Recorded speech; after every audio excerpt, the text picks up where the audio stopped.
हर राजनीति में दुष्प्रचार खूब चलता है। बिजनेसमैन है तो बिजनेसमैन ही तो विकास करता है। चोर तो नहीं है, ठग तो नहीं है, लुटेरा तो नहीं है, बेईमान और शैतान तो नहीं है, हत्यारा तो नहीं है। शिक्षा में परिवर्तन की बात कर रहे हैं, शिक्षा को विकसित करने की बात कर रहे हैं। ये मेरी पहली पसंद है, क्योंकि मैं सारे विकास की जड़ों में शिक्षा को ही देखता हूँ। जब तक शिक्षित आदमी को, शिक्षा के आदमी को बनाने की एक मशीनरी है। ये जो जन स्वराज है, इसे परीक्षा देनी है जनता की, और सब परीक्षा दे चुके हैं। तो जो परीक्षा दे चुके हैं और फेल हो चुके हैं, उनकी तरफ न देखकर इनसे पूछें कि इन तरफ क्यों आकृष्ट हुए, क्योंकि ये तो फ्रेश है, ताजा हैं।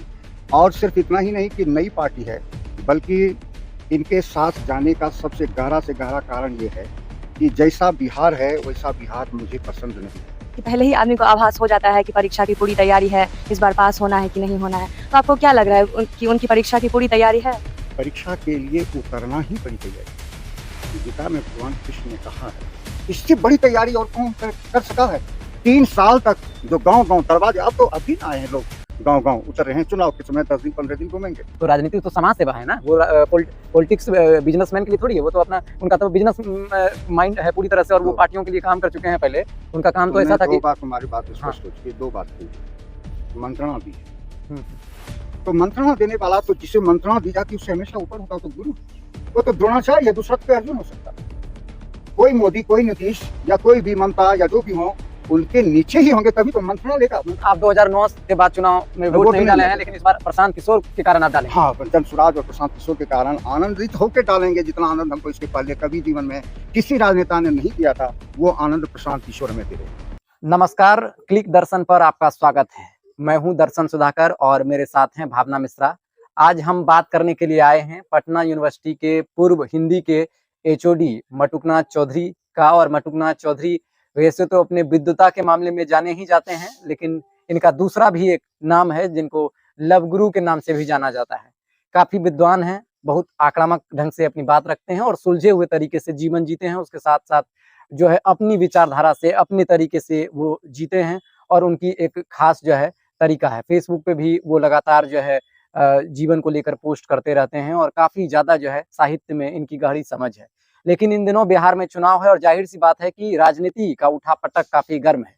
इस सब के बीच प्रशांत किशोर एक ऐसे नायक या चेहरा बनकर आए हैं जो कि उन्होंने राजनीति में एक नया अफरा तफरी का माहौल मचा दिया है। हर राजनीतिक पार्टी उनसे कह सकते हैं कि थोड़ा सा परेशान भी है, और उन्होंने राजनीति को काफी दिलचस्प और थोड़ा सा कहना होगा कि एक अलग तरह की बना दी है। तो मटुकनाथ बाबा जो हैं प्रशांत किशोर की जन स्वराज के काफी प्रशंसक हो चुके हैं और काफी उम्मीद वो देखते हैं। तो हम समझते हैं कि आखिर जन स्वराज से उनको क्यों उम्मीद है, क्यों लगता है कि बिहार में वो कुछ अलग करने जा रही है। 2 चीज है। एक तो जब तुम पूछते हो कि क्यों लगता है ऐसा, ऐसा सवाल नहीं उठना चाहिए। क्यों नहीं उठना चाहिए? क्योंकि ये जो जन स्वराज है, इसे परीक्षा देनी है जनता के बीच में, और सब परीक्षा दे चुके हैं।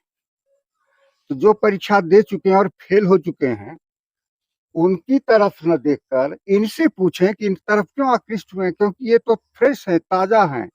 और सिर्फ इतना ही नहीं कि नई पार्टी है, बल्कि इनके साथ जाने का सबसे गहरा से गहरा कारण ये है कि जैसा बिहार है वैसा बिहार मुझे पसंद नहीं है।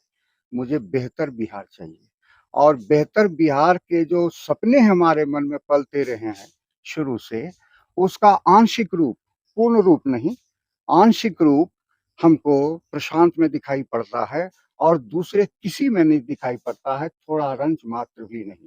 सबने तो राजनीति को भ्रष्ट कर दिया है, लोगों को इतना हतोत्साहित कर दिया है, लोगों को पिछलग्गू बना दिया है। तो प्रशांत में जो मैं चाहता था, चाहता क्या था, कोई भी आदमी नहीं है।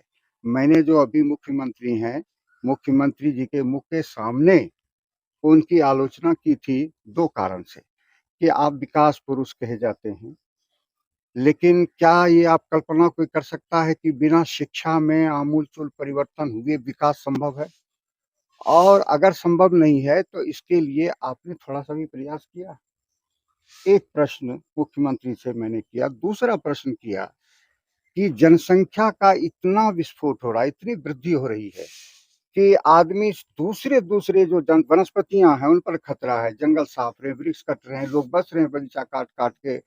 पशुओं की, जीव जंतुओं का जो एक प्राकृतिक संतुलन रहता है, वो संतुलन जनसंख्या में वृद्धि के कारण न सिर्फ बिगड़ रहा है, बल्कि हर चीज मनुष्य का मोल भी घट गया है। उसके लिए उतने खाद्यान्न की व्यवस्था करना कृत्रिम ढंग से पैदा कर रहे हैं। कई तरह की दिक्कतें, बेरोजगारी की समस्या हो रही है, एकांत पाने की भी समस्या। हमने तो ये भी कहा कि अगर बिहार के जितने लोग बाहर आए हैं, अगर आ जाएं तो रहने की जगह भी नहीं मिलेगी, इतनी जनसंख्या है बिहार में। तो ये इतना महत्वपूर्ण मुद्दा है, आप लोगों ने इसको जरा सा भी छुआ नहीं, नाम तक नहीं लेते। तो ये जो असली चीज है, इनमें जनसंख्या तो इन्होंने भी नहीं छुआ, लेकिन 3-4 महत्वपूर्ण, 5-6 महत्वपूर्ण चीजें उन्होंने जो छुई हैं, उनमें सबसे मुझे पसंद है शिक्षा। शिक्षा में परिवर्तन की बात कर रहे हैं, शिक्षा को विकसित करने की बात कर रहे हैं। ये मेरी पहली पसंद है, क्योंकि मैं सारे विकास की जड़ों में शिक्षा को ही देखता हूँ। जब तक शिक्षित आदमी को, शिक्षा क्या आदमी को बनाने की एक मशीनरी है। जो आदमी छिपा हुआ है, हमारा एक भी आदमी विकसित नहीं हो रहा है। पूरा जयरामपुर गांव, मैं प्रोफेसर हूँ, एक भी विद्यार्थी हमको जयरामपुर गांव में नहीं मिला। एक बूढ़ा जरूर है जो रिटायर्ड हेड मास्टर हैं, बूढ़े हैं, लाठी टेकते हुए आते हैं, और जरूर हिंदी से संबंधित 1-2 कल भी वो आए थे। कक्षा और कक्षा में क्या फर्क है, कुछ न कुछ वो पूछने के लिए आते हैं। तो एक भी आदमी नहीं, कोई जिज्ञासा है, किसने जिज्ञासा मार दी? जिज्ञासा मर गई तो सब कुछ मर गया। ये शिक्षा ने जिज्ञासा मार दी। शिक्षा में तुमको कभी चिंतनशील नहीं, सोचने समझने की शक्ति पैदा नहीं करने। क्वेश्चन उसका, उत्तर उसका, उत्तर बनाया, उससे अलग उत्तर लिखोगे तो नंबर नहीं आएगा। कुछ रचनाशीलता अगर तुम में है तो उसके लिए नंबर नहीं है। तो ऐसी शिक्षा दे दी गई है कि तुम उसके बाहर सोचो, तुम्हारा दिमाग भूथा बना दिया जाएगा। तुम्हारी चिंतन शक्ति, कल्पना शक्ति, रचनात्मकता, ये सारी चीजें समाप्त हो जा कर दी गई हैं। और इसीलिए आदमी अच्छा, एक बहुत सुंदर गुलाम पैदा हुआ है, और 2 कौड़ी के आदमी का गुलाम पैदा हुआ है। अब क्या क्षमता है लालू में, नीतीश में, सम्राट चौधरी में, मोदी में, क्या है? लेकिन उसका दीवाना है, भक्त बना हुआ है आदमी।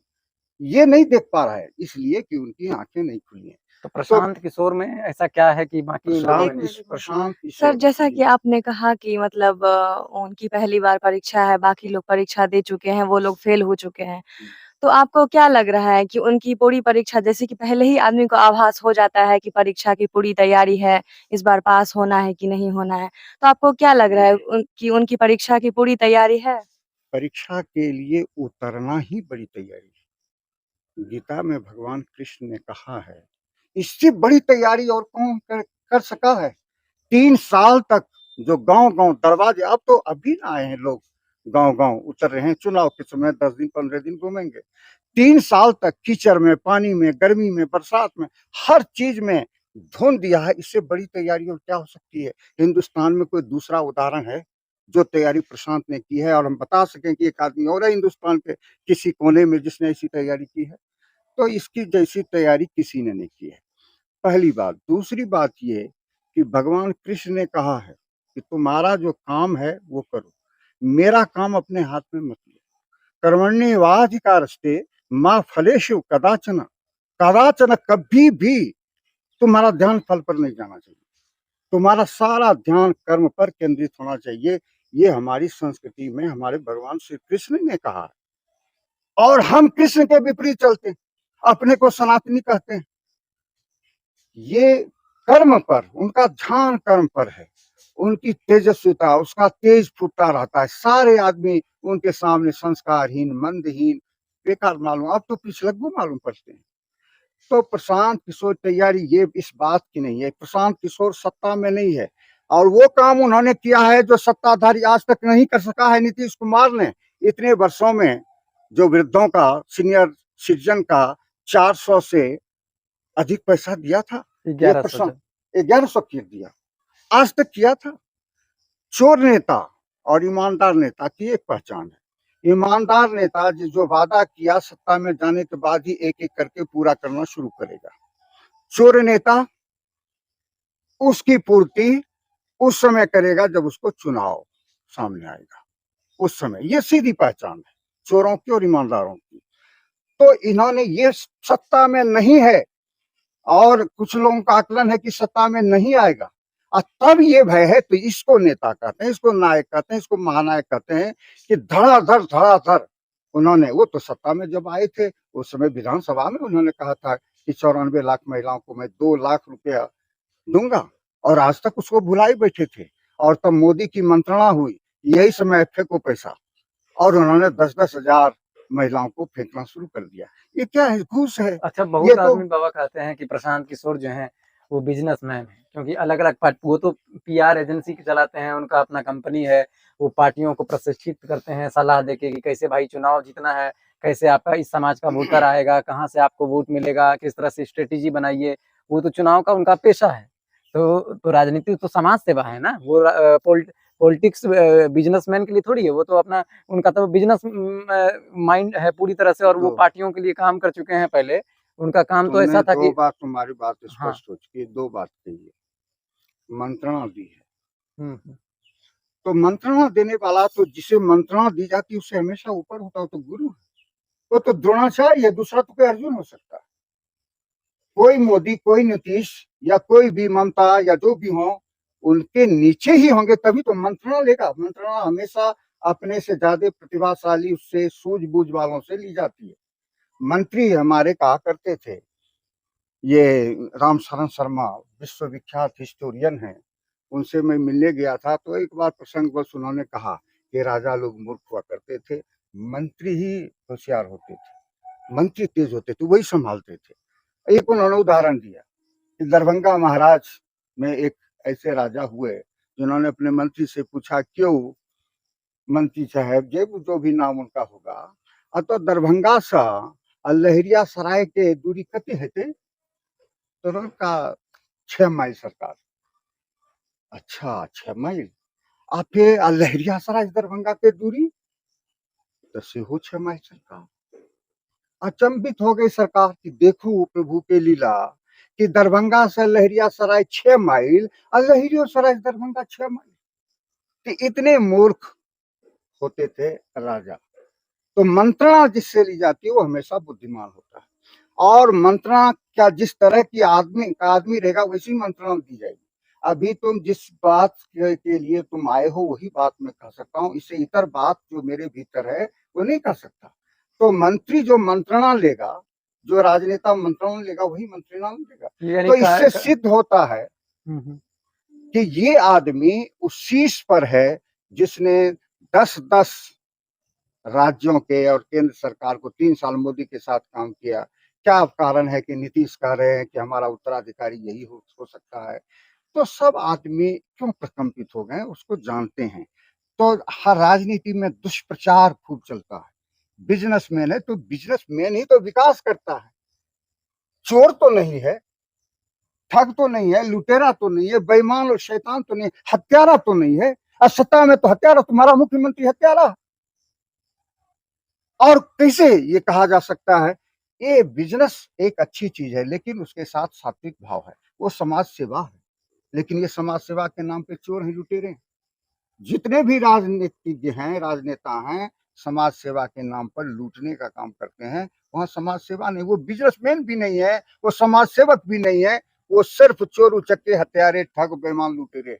ये सब हैं या कुछ अच्छे भी हो सकते हैं? अच्छा भी कुछ है, कुछ अच्छा भी हो सकता है। हाँ। कुछ अच्छा, जैसे नीतीश कुमार में कुछ हमने कहा कि राजनेताओं से प्रश्न पूछकर उत्तर की आशा रखना ऐसा ही है जैसे बालू पेड़ कट्टे निकालना, तो सब लोगों ने ठहाका लगा दिया। यानी राजनेता से प्रश्न पूछ के सही उत्तर वो भागता रहेगा, छिटकता रहेगा, कभी इधर-उधर चलता चलता रहेगा, रहेगा। घुमाएगा हाँ, फिराएगा। तो कहा कि किशोर अजवाणी ने कि मतलब आप नहीं पूछना चाहते? हमने कहा नहीं, मैं पूछना चाहता हूँ, क्योंकि अपने पूर्ववर्ती राजनेता से ये बहुत आगे। लालू प्रसाद से नीतीश कुमार आगे की चीज है। लालू राज में जो अराजकता थी, सरकारी अराजकता, उस अराजकता को कंट्रोल किया, सड़कों की व्यवस्था ठीक की, बिजली लाए, लड़की आरक्षण दिया महिलाओं को, ये सारे अच्छे काम हैं उनके। लेकिन लायक नहीं बनाया किसी को, क्योंकि लायक जो ही आप बनाएंगे तब आप अधिक बुद्धिमान के रहते कोई बेवकूफ सत्ता पर नहीं रह सकता। अगर विद्यार्थी लायक बनाएगा, उस सबको, जितने भी प्रतिभाशाली हैं, उस सबको आईएएस क्लर्क बना के छोड़ देता है। उसको रिस्क लेने की क्षमता नहीं है उस आदमी में। प्रशांत में रिस्क लेने की क्षमता है। वो प्रशांत ऐसे नौकरी कर सकते थे, पैसा कमा सकते थे, लेकिन इनका सपना देखो कि बिहार बदलना है, 10 अग्रणी राज्यों की श्रेणी में बिहार लगना को ले जाना है। मैं भी सपना देखता था कि महाराष्ट्र क्यों जाएगा बिहार का आदमी, गुजरात क्यों जाएगा, यहाँ वहीं का आदमी यहाँ क्यों नहीं आएगा। मैं तो ये सोचता था क्यों नहीं आएगा, लेकिन मेरे पास ये सामर्थ्य नहीं, मेरे पास वो कला नहीं, वो संगठन कौशल नहीं, वो सूझ, राजनीतिक सूझबूझ जो होती है, वो सब का अभाव। केवल सदिच्छा से तो कुछ होने वाला नहीं है, उसको क्रियान्वित करने का हुनर चाहिए, और ये हुनर केवल प्रशांत किशोर में है। हम सपने देख सकते हैं, प्रशांत किशोर से बड़ा सपना देख सकते हैं, और वो कैसे लागू होगा इसका भी सपना देख सकते हैं, लेकिन सपना और व्यवहार दोनों एक चीज नहीं है, दोनों अलग अलग चीज है। इसलिए जिस तरह से वो काम कर रहे हैं, उन्होंने कहा जी एक एक दरवाजे पर जो आदमी कह गया है, वादा कर गया है, वो मुकरेगा। वो कहता है कि मुझसे ज्यादा पापी, पारकर्म और दुष्कर्मी कौन होगा, जो इतना सारा आशा जगा के और लोगों को निराश कर दिया। उसको कौन जीने देगा। ये आशा जगा देना लोगों में, ये किसी की बी टीम हो सकती है, ये बिजनेसमैन हो सकता है। किस बिजनेस में कहाँ है सबसे बड़ा, तो लेकिन बहुत सारे लोगों का ये भी कहना है कि वो तो सिर्फ वोट काटने के लिए है, जीत तो पाएंगे नहीं इस बार। तो इस पे आपका क्या इसका कहना है? जवाब प्रशांत किशोर ने कहा। एक हमने भी बहुत पहले 1909-10 में ही एक लेख लिखा था वोट कटवा नाम से। उसकी जो दुष्ट मनोवृत्ति है वो उजागर होती है, यानी वो जो वोट है उसके बाप का है, वो वोट उसके बाप का है। अरे वोट तो जो भी खड़ा हुआ एक वोट है तो हमारा है, जो हमारा है वो तुम ले रहे हो। हमारा वोट हमारे पास आएगा, तुम्हारा वोट तुम्हारे पास आएगा। और इसका उत्तर प्रशांत ने कहा ठीक है, मैं काट लूंगा, और इतना काट लूंगा कि दोनों को साफ कर दूंगा। इससे सटीक उत्तर और कौन दे सकता है। कटवा हूं मैं, इतना काट लूंगा, इसका भी इतना काट लूंगा, उसका भी साफ ही कर दूंगा। अब जब ये उत्तर आ गया है प्रशांत किशोर की, तब ये प्रश्न अब फिर कौन पूछेगा, किस साहस से पूछेगा, कैसे पूछेगा। सबकी हिस्सेदारी है ना, कोई वो तो लाचारी में न देता है वोट।